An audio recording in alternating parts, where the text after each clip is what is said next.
Assalamualaikum warahmatullahi wabarakatuh. Perkenalkan, nama saya Anissa dengan NIM 2101030054. Tujuan saya membuat video ini untuk memenuhi tugas akhir mata kuliah Ushul Fikih dengan dosen pengampu Bapak Ahmad MH. Di sini saya akan menjawab pertanyaan. Yang pertama, apa saja fungsi hadis terhadap Al-Quran, serta jelaskan contohnya masing-masing. Jawabannya, fungsi hadis terhadap Al-Quran ada 4. Yang pertama, sebagai bayan at-tahrik, yang berarti memperkuat isi Al-Quran.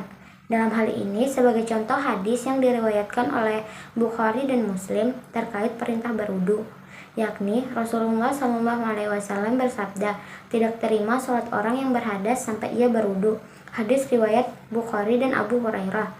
Hadis di atas mentakrir dari surah Al-Maidah ayat 6 yang berbunyi, hai orang-orang yang beriman, apabila kamu mengerjakan sholat, maka basuhlah muka dan tanganmu sampai dengan siku dan sapulah kepalamu dan basuh kakimu sampai kedua mata kaki. Quran surah Al-Maidah ayat 6.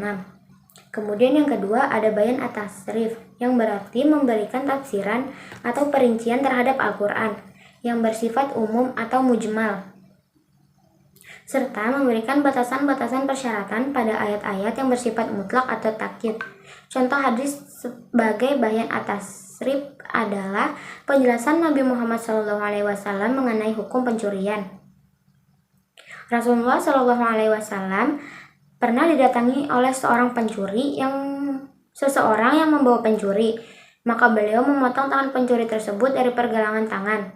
Hadis di atas menafsirkan surat Quran surah Al-Maidah ayat 38 yang berbunyi, laki-laki yang mencuri dan perempuan yang mencuri, potonglah tangan keduanya sebagai pembalasan bagi apa yang mereka kerjakan dan sebagai siksaan dari Allah.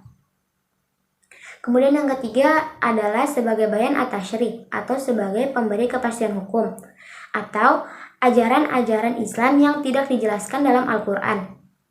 Biasanya Al-Quran hanya menerangkan pokok-pokoknya saja. Contohnya mengenai hadis mengenai zakat fitrah yang berbunyi, Rasulullah SAW telah mewajibkan zakat fitrah kepada umat Islam pada bulan Ramadan, 1 sah kurma atau gandum untuk setiap orang, baik merdeka ataupun hamba, laki-laki ataupun perempuan. Hadis riwayat Muslim. Kemudian yang terakhir ada bayan an-nasah.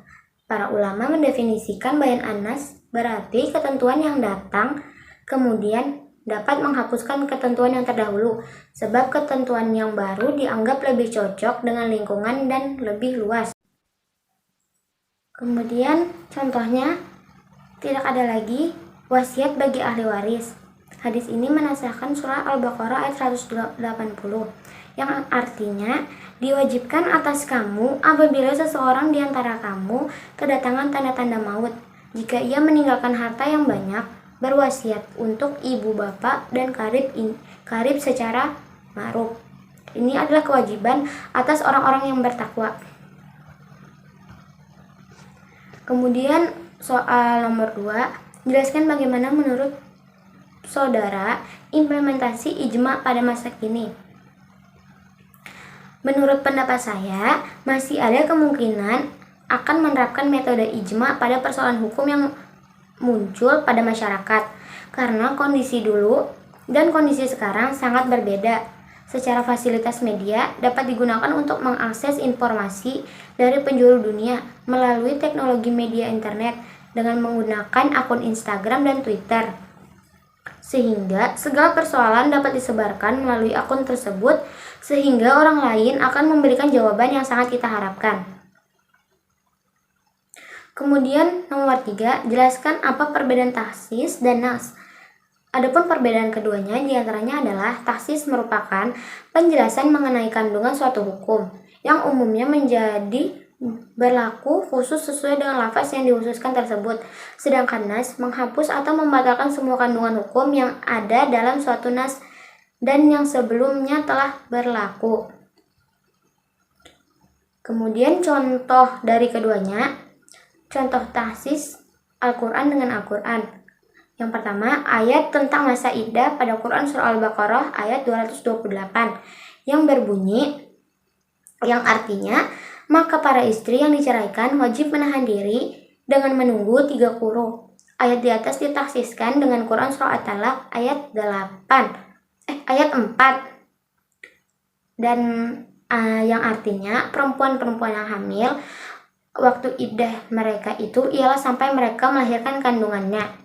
Kemudian contoh taksis Al-Quran dengan sunnah, yaitu ayat tentang hukum pencurian pada Quran Surah Al-Maidah ayat 38, yang artinya, adapun seseorang laki-laki maupun perempuan yang telah mencuri, potonglah tangan keduanya.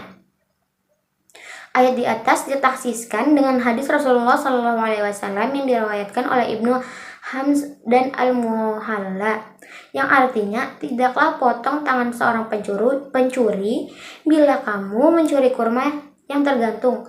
Hadis riwayat Ibnu Hazm dan Al-Muhalla.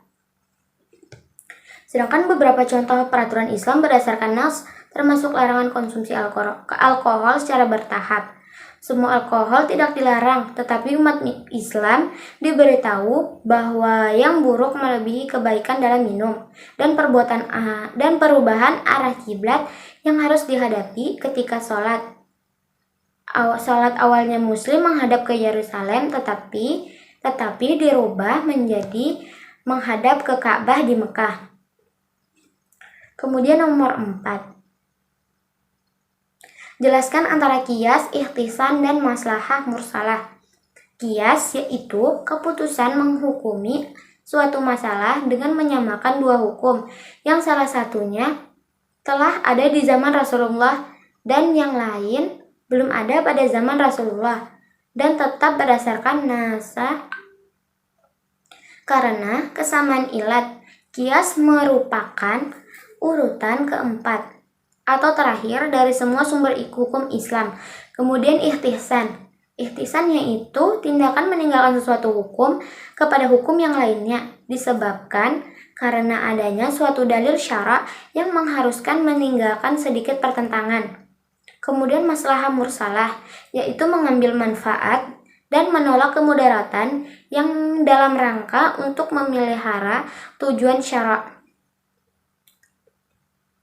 Kemudian yang kelima, jelaskan pendapat saudara tentang pentingnya ilmu usul fikih dalam menghadapi kemajuan zaman. Usul dan fikih menjadi syarat penting dalam menggali ajaran Islam, terutama dalam hal ibadah dan aktivitas lain. Sebagai hamba Allah, kehadiran ilmu usul fikih tentu berkontribusi penuh terhadap khazanah pengetahuan keislaman masyarakat sebagai modal dalam mengatur lakunya agar sesuai dengan yang diperintahkan oleh agama.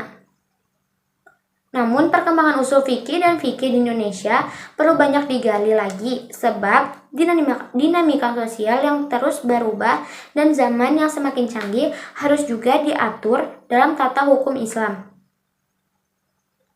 Sekian penyampaian jawaban UAS usul fikih saya. Kurang lebihnya mohon dimaafkan. Assalamualaikum warahmatullahi wabarakatuh.